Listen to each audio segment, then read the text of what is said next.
his teammate, and also a distinguished member of the National Wrestling Hall of Fame, Lee Kemp.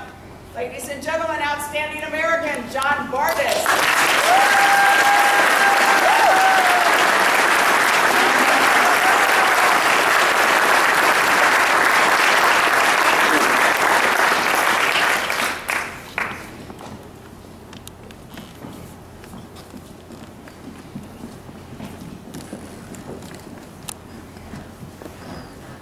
Let me just say that on behalf of my family, it's with a deep debt of gratitude that we want to express the thank you for shutting the mic off. My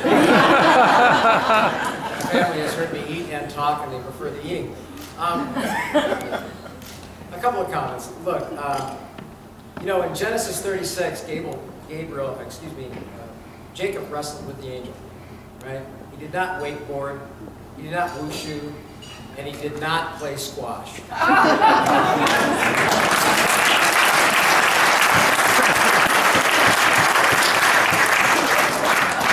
Now, that wasn't just the end of the story. You go to the Torah, you go to the Bible, it continued. God actually came in the form of this angel and challenged Jacob. And Jacob took that challenge on and wrestled the angel. By the way, if you've ever read anything in the Bible about angels, they are bad dudes, because every time they show up, what do they say? Don't be afraid. Do not be afraid. I'm not here to kill you. But I got something good to say. But in this case, Jacob wrestled that angel until the angel could not go any further.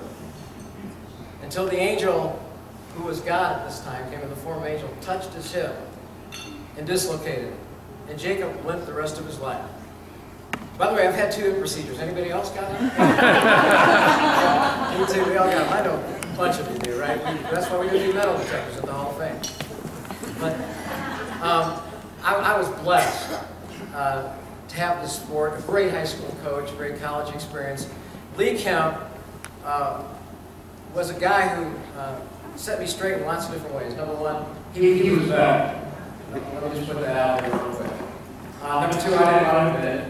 Number 3, when we first met in the summer of 1974, I asked him, I said, well, what weight class have you been recruited to? He says, I've been recruited at 114 pounds. I said, well, me too. That's not a coincidence. I said, Dwayne Clement said to me that he thinks I could replace Bruce Blogger. He won the national title reform. And he said, that's funny. He said the same thing to me. I looked at Lee. Anybody been around around the globe? Did he look like he was speaking at all? Well, let me tell you, he had a full beard, and I had one whisper. It wasn't on my face. So I looked at Lee, I looked at myself, I looked at Lee again, and I said, Lee, can I buy some meat? And he put it up to 150. But what I learned from Lee Kemp was how humble champions operate. We would go places and Lee would never say a word about his greatness. Never, ever. We wouldn't tell him he could wrestle. And that taught me so much about how champions behave, how they act, how they carry themselves. It was natural to him. The thing I want to say to you, distinguished members in here, your greatness is given to you and defined by you. It cannot be shared with anyone else. This hall is a very special place, and it is about a distinguished member. I get that. And I'm privileged just to be in the same room and say thank you to you. Because the inspiration that you provided to me as a kid, literally since the time I was 11 years old, I read everything I possibly could about you. You changed my life. You made me believe. You made me think that I could be somebody. I needed to be somebody.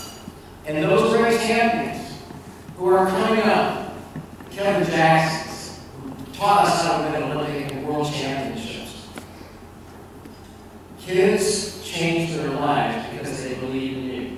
That dream and that idea can never go away. And we have to fight to make sure that it never does. And as far as our mission, right? We live in the United States of America. There is nothing greater for me in terms of achievement in life than to be inducted into this hall. The United States of America Wrestling Hall of Fame. Man, that's as good as it is. This great country that has been through trials trials and tribulations, and our sport is going through its trials and tribulations right now. And probably the greatest president who's ever lived is Abraham Lincoln. I think he is. And in 1862, it was the worst year in the history of the country. Antietam was Shiloh, there was blood everywhere, the army was stuck in mud, couldn't move, he had lost the midterm elections. And the Union was falling apart. The country was falling apart, his party was falling apart, and he wrote the greatest treatise about the future vision of the United States. And Kennedy and Reagan and Roosevelt were inheritors of his way of thinking because the American people have always believed in a vision for their country. And they needed visionaries to stand up and tell them what they could be because of the idea of freedom. And Lincoln penned a treatise that said America would become the greatest nation the earth had ever seen.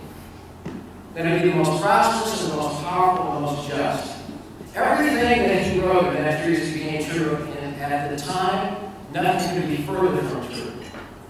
But he had a vision for this country, and he was a leader, and he was arrested. And a great man. The last thing I want to say is that we are built to be warriors. Warriors don't always go to war.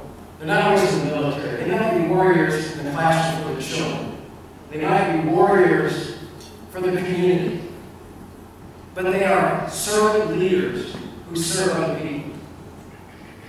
But the very best of us, the very best of our creed, the very best of our bloodlines, have gone into the military and have been willing to give their lives for our cause and for people.